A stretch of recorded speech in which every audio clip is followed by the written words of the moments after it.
Hola muchachos, buenos días. Bueno, hay una preguntita que nos dejó el doctor Manuel en el chat, pero se me hace bastante dispendioso escribirla, entonces prefiero hacer un, un video haciendo explicación. Bueno, el doctor nos pregunta que él considera que el espectro de la arteria mesentérica craneal que obtuvo es sugerente de enfermedad inflamatoria intestinal y quería pues hacer varios comentarios al respecto. Entonces, lo primero es siempre evaluar la parte técnica del registro espectral, porque lo ideal es que tengamos varios registros de la morfología y digamos que por el momento veo que son los mismos, me da la impresión. Y la idea es que en el registro dejemos hacer un recorrido donde aparezcan por lo menos unas 4, 5, 6 ondas. Entre más ondas aparezcan, la interpretación es mucho más confiable. Digamos que una de las dificultades que tenemos a la hora de hacer análisis espectral es que no hay una estandarización de las velocidades de flujo, de velocidad de pico sistólico, de las velocidades de la final de diástole, eh, estandarizadas, por lo que solamente podemos inicialmente acudir a la morfología espectral y pues como decía el doctor Manuel, al análisis de los índices de resistencia y de pulsatilidad. Entonces, digamos, la primera pregunta a responder es cuánto tiempo de ayuno estaba el animal, porque pues de eso puede influir la presentación de la morfología espectral. Lo sugerente o la recomendación es que después de 4 o 6 horas de ayuno, eh, el efecto del ayuno vasodilatador que se genera pues no va a influir tanto en la presentación de la morfología. Ya después de garantizar que se hizo ese tiempo de ayuno, ya podemos tomar los registros. Y la segunda parte, que es la más complicada, es hacer el registro de la arteria mesentérica lo más distal posible, casi que lo más cercano al mesenterio, y esa es la parte técnica complicada. De repente para algunos de ustedes la arteria mesentérica es mucho más fácil abordar desde el lado izquierdo, pero a veces resulta más fácil por la extensión revisarla desde el lado derecho y más o menos a la altura de las venas yeyunales, de las venas mesentéricas, hacer el recorrido y seguirla. Si lo pudiesen hacer desde esa orientación, mucho mejor. Lo segundo, digamos que no se conoce a la fecha cuál es la sensibilidad y especificidad de que el registro espectral nos pueda dar un diagnóstico de una enteropatía, porque si bien hay un estudio que yo ahorita les comparto el título, sugiere, porque es el estudio piloto y pues hay que hacer varias extrapolaciones adicionales, que el registro espectral nos pueda orientar bastante a la sospecha de enteropatías. Eh, Justamente pues aquí al lado derecho estamos mostrando eh, la morfología de la arteria celíaca o el tronco celíaco y de la arteria mesentérica craneal. Y la condición para poder interpretar es que se haga el registro espectral en ambas arterias, tanto en la arteria celíaca como en la arteria mesentérica. Y aquí solamente tenemos el análisis de la arteria mesentérica. Entonces hay que hacer el otro, hay que hacer el registro de ambas arterias para poder tener una coincidencia de los hallazgos.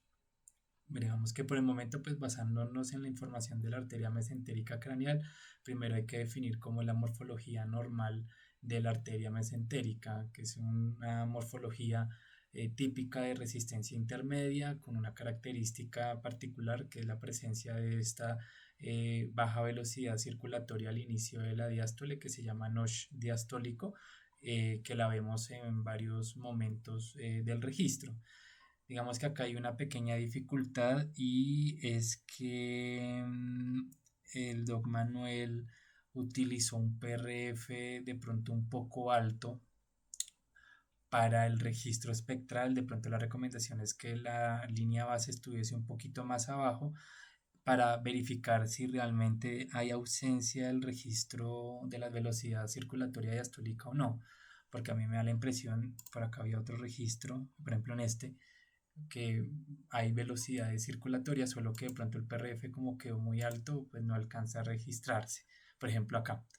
Aquí el registro inicial de la diástole alcanza a ser retrógrado, que eso en algunos textos está escrito como algo normal, pero el hecho de que yo encuentre una onda con esta característica me haría pensar que las otras, o por movimiento o por cómo se cuadró el PRF, de pronto no haya quedado registrado. Lo segundo es que algo que caracteriza la arteria mesentérica es la presencia de la ventana espectral, que es este espacio negro en el pico sistólico, que yo también lo estoy viendo acá. No, este es el que quedó más bonito porque pues se ve la ventana espectral típica y parece estar conservada pues en todos los registros. Entonces una de las características de las enteropatías es que la ventana espectral empieza a ocuparse, sugiriendo que pues hay turbulencia de flujo pues en la arteria. Es en la salvedad de que pues en algunos infiltrados neoplásicos la ventana espectral puede estar conservada, pero la diferenciación es que empezamos a ver flujos turbulentos en la diástole, eh, cosa que pues no estamos viendo acá en este registro espectral. Digamos que la mayoría de pacientes en los que yo personalmente he visto alguna enteropatía confirmada, ya sea por endoscopía o por valoraciones de laboratorio, como las mediciones de folato, de cobalamina, suelen tener este hallazgo espectral, donde el notch diastólico se pierde y las velocidades diastólicas se aumentan, haciendo que pues, el perfil de resistencia intermedio empieza a ser un perfil de baja resistencia, y eso ocurre porque pues cuando hay infiltrados o cuando hay células inflamatorias, la única manera que tiene el intestino para compensar la perfusión es aumentar el diámetro y hacer una dilatación, y eso hace que las velocidades circulatorias de la diástole pues, se aumenten, haciendo que se cambie el tipo de flujo. Entonces pasa de un flujo de alta resistencia a uno de baja resistencia, cosa que no está ocurriendo acá específicamente. Entonces, lo que uno esperaría con una enteropatía es que el índice de resistividad baje, ¿sí? Y un índice de resistividad de un flujo de alta resistencia se caracteriza por estar más o menos entre 0,80, 0,85, 0,90, muy cercano a 1, mientras que uno de resistencia intermedia baja estaría en 0,50, 0,60, sí, digamos que todavía no tenemos los puntos de corte, pero si es por interpretación numérica, este perfil no cumple el perfil de resistencia bajo o intermedio que se suele encontrar en enteropatías. Lo otro es lo heterogéneo que tiene el índice de pulsatilidad. Este índice de pulsatilidad no sirve porque hay que hacerlo en dos ondas continuas, y acá, aunque se hizo el registro en una y luego en otra, parece que se hizo la activación automática para el cálculo. Hay un espacio de la diástole que no se está teniendo en cuenta.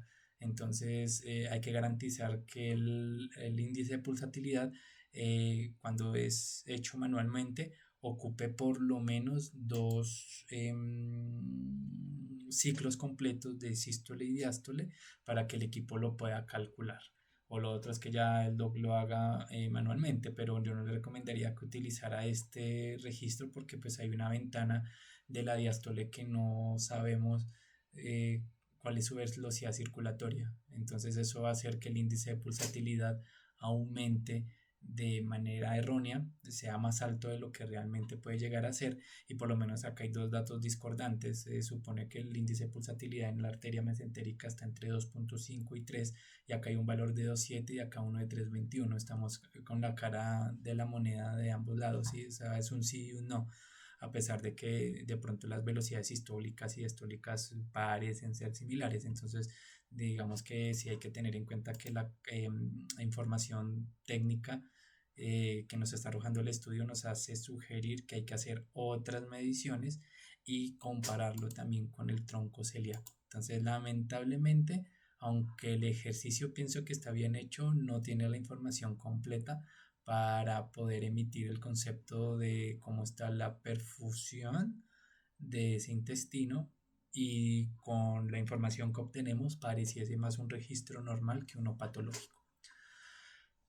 esto escribirlo iba a ser muy complicado, entonces por eso es que preferí hacerles un video y espero que pues bueno, hayan podido aprender un poquito de hemodinamia y gracias al doctor Manuel por la preguntita que nos hizo.